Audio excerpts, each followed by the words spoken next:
Hello friends, नमस्कार। GST practitioner course में आप सभी का स्वागत है। तो आज की क्लास में हम डिस्कस करेंगे कंपोजिशन लेवी इन जीएसटी। ठीक है कि जीएसटी में कंपोजिशन लेवी क्या होता है, आपको इस क्लास में जानकारी मिलेगी। तो आप सभी बच्चे कंटिन्यूअस आप सभी क्लासेज को देखते रहिए। जीएसटी में हमारा ये है, पूरा नोट्स में आप सभी को तैयार करता हूँ कि इंग्लिश प्लस हिंदी वर्जन में, क्योंकि बहुत सारे बच्चे जो हैं वो इंग्लिश में समझ पाते हैं और बहुत सारे बच्चे जो हैं वो हिंदी में समझ पाते हैं। तो नोट्स आपको दोनों लैंग्वेज में मिलेगा, हिंदी और इंग्लिश में, ताकि आपको अच्छे से मैं समझा सकूं। नोट्स भी मैं दोनों लैंग्वेज में ही बनाता हूं ताकि आप सभी को अच्छे से जीएसटी में समझ में आ सके। जो बच्चे जीएसटी के प्रैक्टिशनर कोर्स करना चाहते हैं, आपको कहीं जाने की जरूरत नहीं, हमारे क्लासेज में जुड़े रहिए। आपको एक एक टॉपिक जो है आपको हम सिखाएंगे, प्रैक्टिकल भी सिखाएंगे।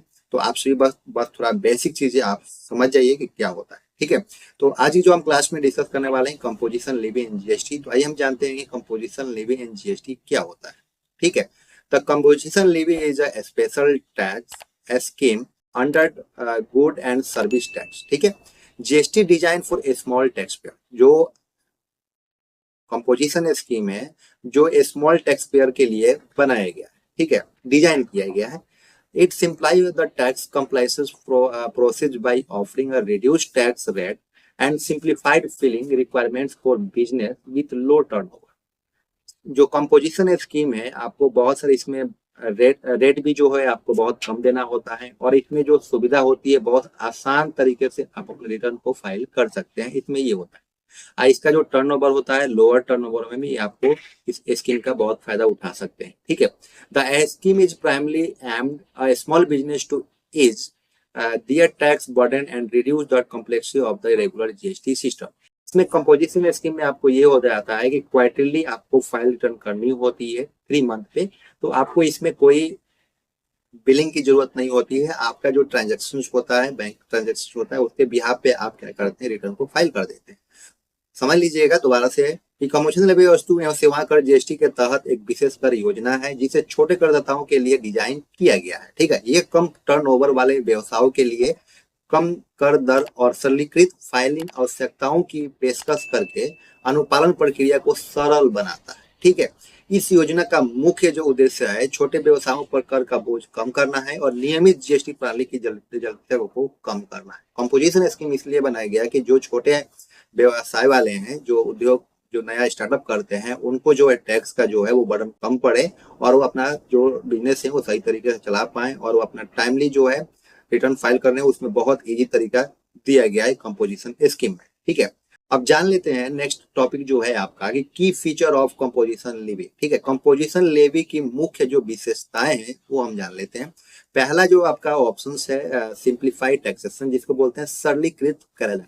ठीक है, कंपोजिशन लेवी पात्र व्यवसायों को विस्तृत रिकॉर्ड बनाए रखने या जटिल रिटर्न दाखिल करने की आवश्यकता के बिना अपने टर्नओवर पर कम निश्चित दर पर कर भुगतान करने की अनुमति देता है, जो कि सिंप्लीफाइड टैक्सेशन है। जो कंपोजिशन स्कीम है ये आपका बहुत आसान तरीके से आप फाइलिंग को कर सकते हैं। ठीक है, अगला है कि टैक्स रेट है, जो कि ऑप्शन पॉइंट 2 है कि business opting for the composition scheme are required to pay tax are reduce rate compare to the regular GST rate. The rate dependent on the type of business. ये जो tax rate है GST का, वो depend करता है कि आपका जो बिजनेस है वो आपका किस में है। ठीक है, कौन सा आप बिजनेस कर रहे हैं, किस प्रकार का आपका बिजनेस है, उस पर डिपेंड करता है टैक्स रेट। ठीक है, तो आइए जानते हैं कि जो टैक्स रेट है वो कौन कौन से पे क्या लगता है। तो मैन्युफैक्चरिंग अगर आप बिजनेस कर रहे हैं तो उस पे आपको जो टर्नओवर होगा उस पे आपको 1% का टैक्स पे करना होगा। कंपोजिशन स्कीम की बात हो रही है मेरे प्यारे साथियों, आप सभी बिल्कुल बारीकी से समझिएगा ताकि आपको कोई डाउट ना रह जाए। मैन्युफैक्चरिंग अगर आप कोई कंपनी खोलते हैं और उस पर अगर आपका जो टर्नओवर होता है मंथली का, उसमें आपको 1% का टैक्स देना होता है। जैसे मान लीजिए क्वार्टरली फाइल होता है तो 3 मंथ में जो भी आपका टर्नओवर बनेगा उस पर आपको 1% का टैक्स सरकार को देना होगा। ठीक है, जो नेक्स्ट आपका ऑप्शन पॉइंट है ट्रेडर्स गुड्स, जिसकी बात कर रहे हैं, जो हमारे जो कपड़े लाते हैं या कोई गुड्स सामान जो बेच रहे हैं, चाहे जनरल स्टोर वाले हो गए चाहे किराना स्टोर वाले हो गए, वो आपको जो बेचते हैं उस पे आपको 0.5% ऑफ टर्नओवर, मतलब जो आपका टर्नओवर होगा 3 मंथ में, आपको 0.5% का आपको टैक्स पे करना होता है ट्रेडर्स वालों को। ठीक है, अब बात करते हैं जो रेस्टोरेंट है, जो आप मान लीजिए नया स्टार्टअप आपने खोला है और उसमें अपनी कंपोजिशन स्कीम में लिया है, रेस्टोरेंट आप ओपन चला रहे हैं, तो आपको जो टर्नओवर पे जो आपको देना होगा टैक्स, वो उस पे आपको देना होगा 5% का आपको देना होगा टर्नओवर। ठीक है, टर्नओवर पे जैसे मान लीजिए कि अगर आपने 50,000 रुपये का आपने जो है वो रेस्टोरेंट में सर्विस प्रोवाइड कर दिया, आपने सर्विस दे दिया, तो उस पर 50% पे आपको 5% का टैक्स जो है आपको गवर्नमेंट को देना होता है कंपोजिशन स्कीम के ब्याज पे। ठीक है, जो नेक्स्ट पॉइंट है फिलिंग सिंप्लीफाइड रिटर्न, सरलीकृत रिटर्न दाखिल करना होता है। कंपोजिशन स्कीम में जो है बहुत इजी वे दिया गया है, बहुत आसान तरीके से आप अपने फाइलिंग को भर सकते हैं। देखिए, business under composition scheme only need to file quarterly return GSTR 4। Composition scheme में सिर्फ आपको GSTR 4 जो है आपको monthly return required regular tax payer. ठीक है, thanks compliance much simplify. Composition scheme के तहत व्यवसायों को केवल तिमाही रिटर्न GSTR 4 दाखिल करने की आवश्यकता होती है। कंपोजिशन स्कीम में सिर्फ आपको GSTR 4 रिटर्न फाइल होती है। ठीक है, जबकि नियमित करदाताओं के लिए मासिक रिटर्न दाखिल करना आवश्यक होता है। लेकिन अगर जो रेगुलर है, जो कंपोजिशन स्कीम में नहीं है, जो रेगुलर स्कीम में है, उसको क्या करना होता है, मंथली रिटर्न फाइल करना होता है। लेकिन कंपोजिशन वाले को यही बेनिफिट है कि आपको 3 मंथ में क्वार्टरली आपको क्या करना होता है, फाइल करना होता है, रिटर्न फाइल करना होता है। ठीक है, इससे अनुपालन बहुत सरल हो जाता है। ठीक है, कंपोजिशन स्कीम वालों के लिए बहुत मतलब सही रहता है कि इसके बाद 3 मंथ आप कोई वर्क कीजिए, उसके बाद आप 3 मंथ बाद आके आपका रिटर्न को फाइल कर सकते हैं। इसमें रेगुलर वाले में क्या होता है, पर मंथ होना होता है। तो अगर आप छोटे उद्यम अभी स्टार्ट कर रहे हैं तो उसके बिया पे आपको कंपोजिशन स्कीम ही लेना चाहिए। ठीक है, चीजों को आप बिल्कुल बारीकी से समझते रहिए मेरे प्यारे साथियों। नेक्स्ट जो पॉइंट की अगर हम बात करें, no input tax credit, ITC कोई इनपुट टैक्स क्रेडिट नहीं। अब जान लीजिए कि जो आप अगर कंपोजिशन स्कीम अगर आप ले रहे हैं, अगर किसी से आप माल खरीद भी रहे हैं, तो आपको उस पे क्या होता है, टैक्स जो आईटीसी होती है वो आपको नहीं मिलती। समझ लेते हैं। वो कंपोजिशन लेवी का एक बड़ा नुकसान यह है कि व्यवसायिक खरीद पर चुकाए गए करों के लिए इनपुट टैक्स या आईटीसी का दावा नहीं कर सकते हैं। इसका मतलब है कि कच्चे माल या इनपुट का चुकाया गया कर बिक्री पर जीएसटी के विरोध सेट ऑफ नहीं किया जा सकता है। जैसे मान लीजिए कि जो हमारे रेगुलर स्कीम में जो आते हैं हमारे, उसमें क्या होता है, जब हम परचेस करते हैं, जब हम जीएसटी पे करते हैं, तो हमारा जो होता है वो आईटीसी बन के आ जाता है। ठीक है, लेकिन अगर आप कंपोजिशन स्कीम में हैं, अगर आप कोई माल खरीदते हैं अपने जीएसटी पे, तो आपको आईटीसी नहीं मिलता। ये सबसे बड़ा नुकसान है आपको कंपोजिशन स्कीम। समझते रहिएगा बिल्कुल बारीकी से, आपको कंपोजिशन स्कीम के बारे में सिखाएंगे, कंपोजिशन आपका लेवी क्या होता है। ठीक है, नेक्स्ट पॉइंट की बात करें स्टूडेंट कि एलिजिबिलिटी फॉर कंपोजिशन स्कीम, आपको एलिजिबिलिटी क्राइटेरिया क्या होता है कंपोजिशन स्कीम लेने के लिए। ठीक है, तो पहला होता है कि कंपोजिशन स्कीम का विकल्प चुनने के लिए निम्नलिखित मानदंडों पर पूरा करना होगा। पहला तो आपको टर्नओवर लिमिट जो होती है आपकी, the agreed turnover must not exceed 1.5 crore in financial year of most states. ठीक है, जो आपका 1.5 करोड़ से ज्यादा आपका जो टर्नओवर है वो नहीं होना चाहिए ईयरली 365 दिन में। अगर 1.5 करोड़ से अगर आप एबव पहुंच जाते हैं तो आप कंपोजिशन स्कीम ना रहे कि आपको रेगुलर स्कीम में जाना होगा। ठीक है, दूसरा पॉइंट है कि फॉर स्पेशल कैटेगरी स्टेट्स, जैसे मान लीजिए कुछ स्पेशल कैटेगरी स्टेट्स हैं जिसको राज्य की बात हम कर रहे हैं, जैसे जम्मू है, कश्मीर है, असम है, हिमाचल है। ठीक है, हिमाचल प्रदेश आदि के लिए सीमा 75 लाख ही दिया गया है। ठीक है, ये 75 लाख अगर आप साल में टर्नओवर पार कर जाते हैं तो उसके लिए आपको कंपोजिशन स्कीम आपको नहीं मिलेगा, आपको रेगुलर स्कीम में जाना होगा। ठीक है, जो ये कैटेगरी आपको स्टेट्स मिला गया, जो ये आपको मैंने बताया अभी, जम्मू कश्मीर, असम, हिमाचल प्रदेश और भी बहुत सारे राज्य हैं, जो आपको 75 लाख से अगर आप पार करते हैं 365 दिन में, तो आपको जो कंपोजिशन स्कीम नहीं मिलेगा, आपको रेगुलर स्कीम में जाना होगा। ठीक है, अब बात करते हैं नेक्स्ट पॉइंट की, types of business. Types of business जो होता है कि यह योजना निर्माताओं और व्यापारियों माल के लिए उपलब्ध है। ठीक है, तो नेक्स्ट पॉइंट है आपका, सेवा प्रदाता कंपोजिशन स्कीम के लिए पात्र नहीं है सिवाय रेस्टोरेंट जिन्हें विशिष्ट शर्तों के तहत अनुमति दी जाती है। ठीक है, इसमें यह है कि service providers are not eligible for the composition scheme. Service provider जो होते हैं उनके लिए कंपोजिशन स्कीम नहीं दिया जाता है। ठीक है, अगला नेक्स्ट है कि नेचर ऑफ सप्लाई। ठीक है, नेचर ऑफ सप्लाई क्या होता है? आपूर्ति की जो प्रकृति होती है कि intra state supply, supplies made within the same state are allowed. जो हमारा कंपोजिशन स्कीम होता है मेरे प्यारे साथियों, इसमें आपको क्या होता है, सिर्फ स्टेट में ही अपने माल को बेच सकते हैं। मतलब जैसे मान लीजिए कि अगर आप उत्तराखंड में आप कंपोजिशन स्कीम अपना अगर लिया है तो उत्तराखंड में ही अपने माल को बेच सकते हैं। ठीक है, सप्लाई कर सकते हैं। नेक्स्ट पॉइंट की अगर हम बात करें मेरे प्यारे साथियों कि business can not option for scheme is they are engaged in inter-state sales, the sell to other states or service-based business other than restaurant। यदि व्यवसाय अंतरराज्यीय बिक्री अन्य राज्यों की को बिक्री या सेवा आधारित व्यवसाय रेस्टोरेंट के अलावा में लगे हैं तो वे इस योजना का विकल्प नहीं चुन सकते। अब समझ लीजिए कि अगर आप उत्तराखंड में कंपोजिशन स्कीम ले रहे हैं तो आप उत्तर प्रदेश में अपने प्रोडक्ट को या गुड्स को आप सप्लाई नहीं कर सकते, सिर्फ आपको उत्तराखंड में ही सप्लाई करना होगा।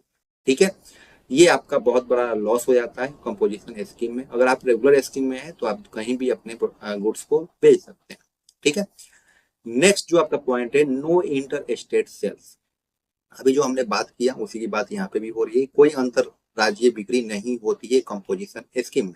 यदि व्यवसाय कोई अंतरराज्यीय आपूर्ति करता है तो वे कंपोजिशन स्कीम के लिए पात्र नहीं। ठीक है, नेक्स्ट पॉइंट है कि नो अदर टैक्स लायबिलिटीज, कोई अन्य कर देता नहीं है।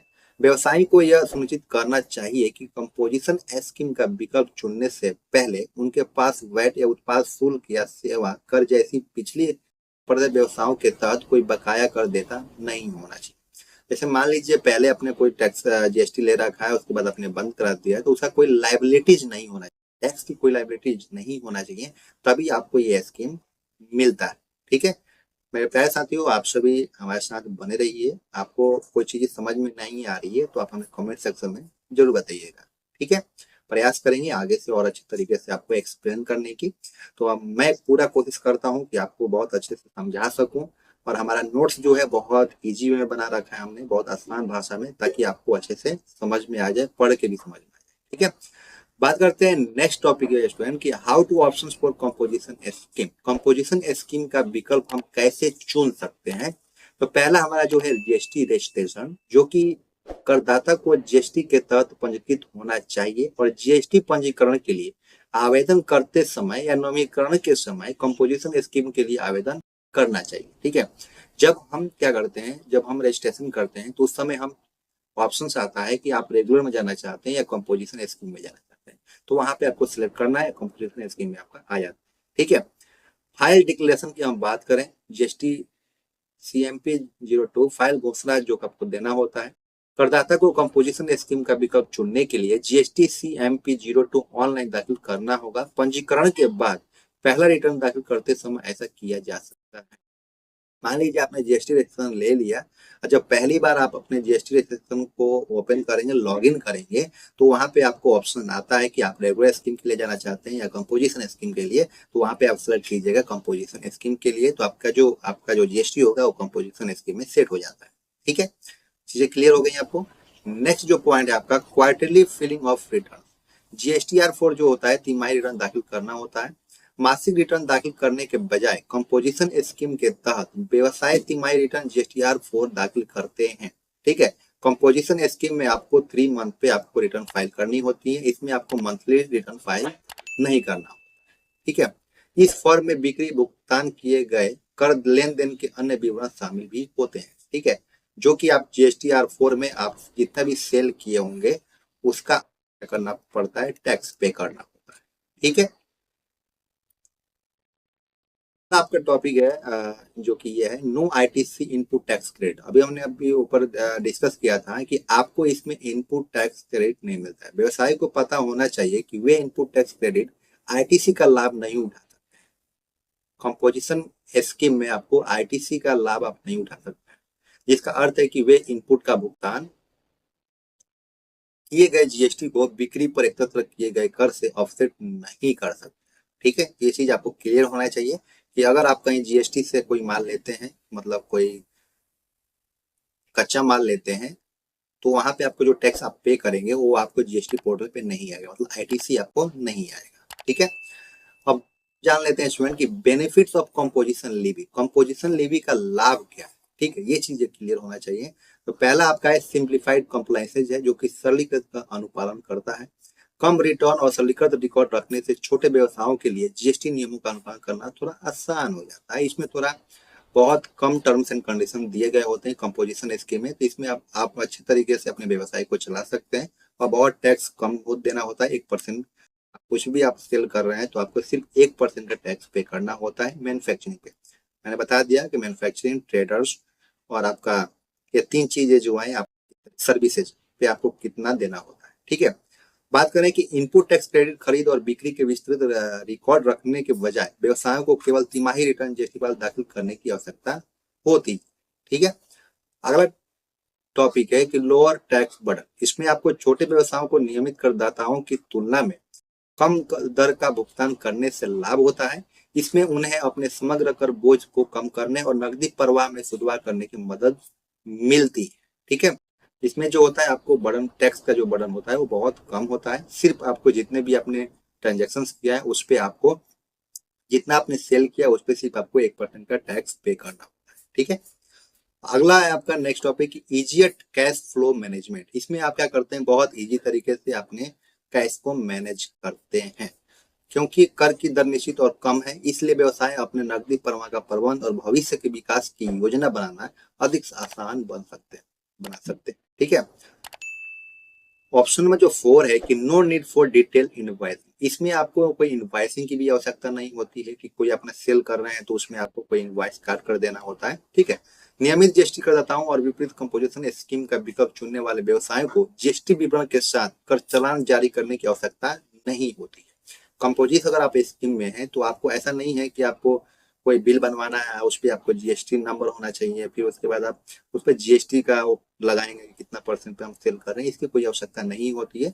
आप अपने को जैसे अच्छा लगे वैसे आप सेल करिए और हमारा जो टैक्स बनता है गवर्नमेंट कहती है वो हम पे कर दीजिए, बात खत्म। इसीलिए बहुत ईजी होता है कंपोजिशन स्कीम जो छोटे बिजनेसमैन होते हैं। ठीक है, अब जान लेते हैं कि drawbacks of composition levy. Composition levy की कमियां क्या है।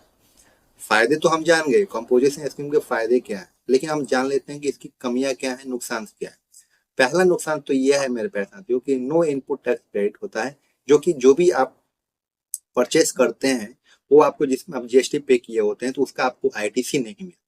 यह महत्वपूर्ण कमी यह है कि कंपोजिशन स्कीम के तहत व्यवसाय इनपुट टैक्स आईटीसी का लाभ नहीं उठा सकता है। इसका मतलब है कि व्यवसाय खरीद इनपुट पर चुकाएगा कर बिक्री पर एकत्र किए गए विरुद्ध सेट नहीं बोला गया है कि जो आपने माल खरीदा है, ठीक है, उस पे आपको आईटीसी नहीं मिलेगा। ये सबसे बड़ा नुकसान है कंपोजिशन स्कीम। अगला है कि लिमिटेड जो है आपका स्कोप होता है। The composition scheme is not suitable for business that. ठीक है, इसमें आपको बहुत सीमित दायरा दी जाती है। ठीक है, अगला आपका जो है कि मैक इंटर स्टेट सेल्स। ठीक है, अंतरराज्यीय बिक्री, अन्य राज्यों की बिक्री करते हैं। ठीक है, ऑफर सर्विस एग्जेम्प्ट रेस्टोरेंट, सेवाएं प्रदान करते हैं लेकिन रेस्टोरेंट को छोड़कर। ठीक है, कर मुक्त वस्तुएं या सेवाएं सौदा करते हैं जो उच्च कर ब्रैकेट के अंतर्गत आते हैं। Deal with tax exempted good service that all under high tax bracket. ठीक है, अगला टॉपिक है आपका कि no export benefit. Composition scheme के तहत व्यवसाय जीएसटी के तहत शून्य जो रेटेड निर्यात लाभ के लिए पात्र आप नहीं होते हैं, मतलब जीरो रेटेड एक्सपोर्ट बेनिफिट आपको नहीं मिलता है।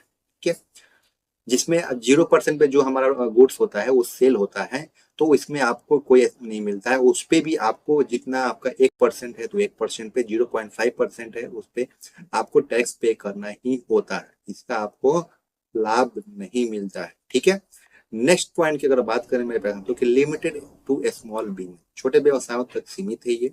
यह योजना मुख्य रूप से कम टर्नओवर वाले छोटे व्यवसायों के लिए है। बड़े व्यवसाय इससे लाभ नहीं, जो बड़े व्यवसाय हैं, जो जो बड़े बिजनेसमैन हैं, ये कंपोजिशन स्कीम का लाभ नहीं उठा सकते हैं। सिर्फ जो स्मॉल बिजनेस हैं, जो छोटे व्यवसाय वाले हैं, वही इसका लाभ उठा सकते हैं। अगला है who cannot options for composition scheme. Composition scheme का विकल्प कौन नहीं चुन सकता है। अब ये भी जानना जरूरी है कि कंपोजिशन स्कीम का फायदा कौन नहीं उठा सकता है। पहला है कि आपका सर्विस प्रोवाइडर है, एजेंट फॉर रेस्टोरेंट, मतलब रेस्टोरेंट को छोड़कर अगर आप सर्विस प्रोवाइडर हैं तो आप कंपोजिशन स्कीम नहीं ले सकते। दूसरा पॉइंट है कि business making inter state supply. अगर आप अपने स्टेट से दूसरे स्टेट में अपने गुड्स को सप्लाई कर रहे हैं तो आप कंपोजिशन स्कीम को नहीं ले सकते हैं। ठीक है। नेक्स्ट पॉइंट की बात करें मेरे प्यारे साथियों, ई कॉमर्स सेलर। अगर आप ई कॉमर्स विक्रेता जिन्हें नियमित जीएसटी योजना के तहत पंजीकरण करना होगा, अगर आप ई कॉमर्स पे कोई अपने गुड्स को बेच रहे हैं तो वहां पे आपको कंपोजिशन स्कीम का आपको लाभ नहीं मिलेगा, आपको रेगुलर में ही जाना होगा। ठीक है। नेक्स्ट पॉइंट है कि बिजनेस जो डीलिंग इन एग्जेम्प्ट गुड्स और हायर टैक्स रेट्स, छूट प्राप्त वस्तु या उच्च कर दर वाले सामानों का कारोबार करने वाले जो व्यवसाय हैं उन पर भी क्या होगा, आपका कंपोजिशन स्कीम नहीं मिलेगा। नेक्स्ट जो पॉइंट है, निर्धारित सीमा से अधिक कर योग्य कारोबार वाले व्यवसाय जो हैं उन पर भी ये कंपोजिशन स्कीम लागू नहीं होता है। आई होप आपको composition in levy in GST आपको क्लियर हो गया होगा। मैंने पूरा कोशिश किया है कि आपको एक एक पॉइंट्स को काफी डीपली में समझा सके। अगर आपको समझ में नहीं आया है दोबारा से आप क्लासेज को देख सकते हैं, आपको हम पीडीएफ प्रोवाइड कर देंगे, आप पीडीएफ के बिहाफ पे भी अपने जीएसटी के जो कंपोजिशन के जो टॉपिक्स है आप कवर कर सकते हैं। तो आज के लिए बस इतना ही। आज जो भी बच्चे हमारे से क्लास से जुड़े हुए थे आप सभी चैनल को सब्सक्राइब कीजिए ताकि कोई भी अगर अपडेट आता है हमारे क्लासेस का तो आप सभी को सबसे पहले मिले। ठीक है, चैनल को सब्सक्राइब कीजिए, बेल आइकन पे ऑल पे प्रेस कर लीजिए। तो आज के लिए बस इतना ही, फिर मिलते हैं नेक्स्ट क्लास में। Thank you for watching, bye bye.